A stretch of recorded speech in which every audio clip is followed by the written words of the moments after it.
Have you ever seen a pitch for something so absurd you almost bought into it?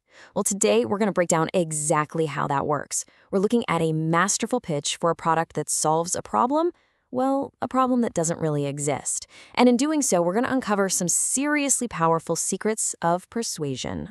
All right, so here's our game plan. We're going to look at 4 key stages. This is basically the recipe for how you take an idea, even a kind of crazy one, and make it sound not just plausible, but absolutely genius.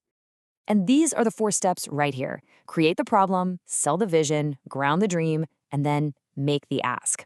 Using this, we're going to see how a humble coffee filter gets turned into, believe it or not, a world-changing movement.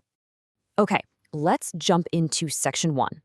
The relatable problem, or, how to invent a problem people didn't even know they had.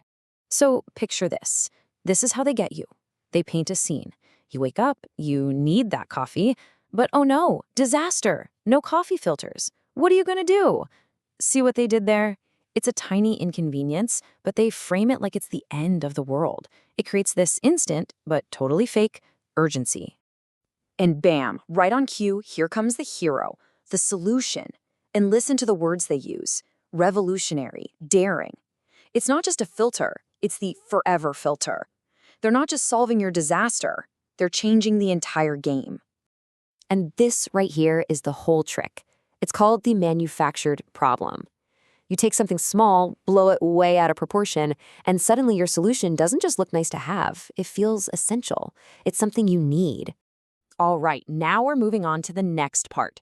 Selling more than just a product. This, my friends, is where the real art of the pitch comes in. Okay, look at this. This is amazing.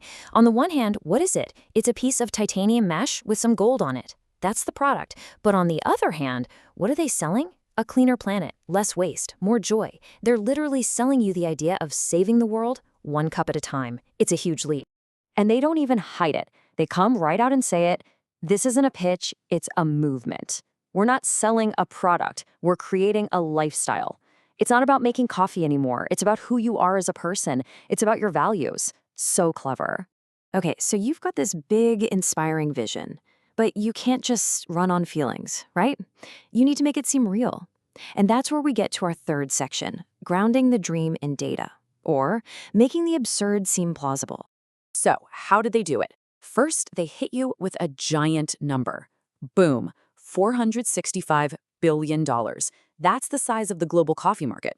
Right away, you're not thinking about a tiny filter anymore. You're thinking, wow, that's a huge market. There's a massive opportunity here. And then they do something really smart. They immediately connect that giant market to what people actually care about.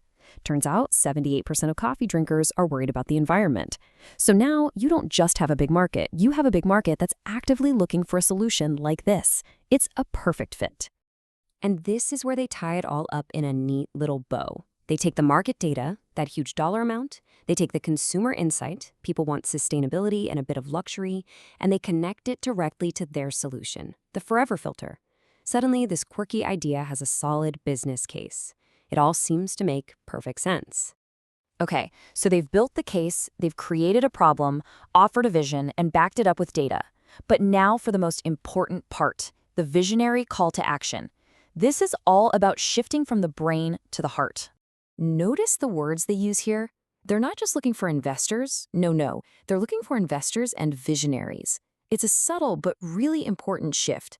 It makes you feel like you're not just writing a check. You're joining an exclusive club of people who can see the future. So the ask isn't really about money at all when you break it down. It's about a shared journey. It's about making a statement, changing the world. It's all about creating this sense of purpose and urgency. It's a total appeal to your desire to be part of something bigger than yourself. And then they leave you with this, the big finish. Are you ready to join the revolution? They're not asking if you want to buy a coffee filter. They're asking if you want to change the world. And honestly, who says no to that? So that's really the key takeaway here. A great pitch isn't really selling a product. It sells a story. And if you follow these steps, create the problem, sell the vision, ground it in data, and make that emotional ask, you can make almost any idea feel incredibly powerful. Which brings us to the ultimate question. So after all that, would you invest in the forever filter? That's the real test, right? When a pitch is so good, it makes you question your own judgment and think, you know what, maybe that crazy idea is actually brilliant.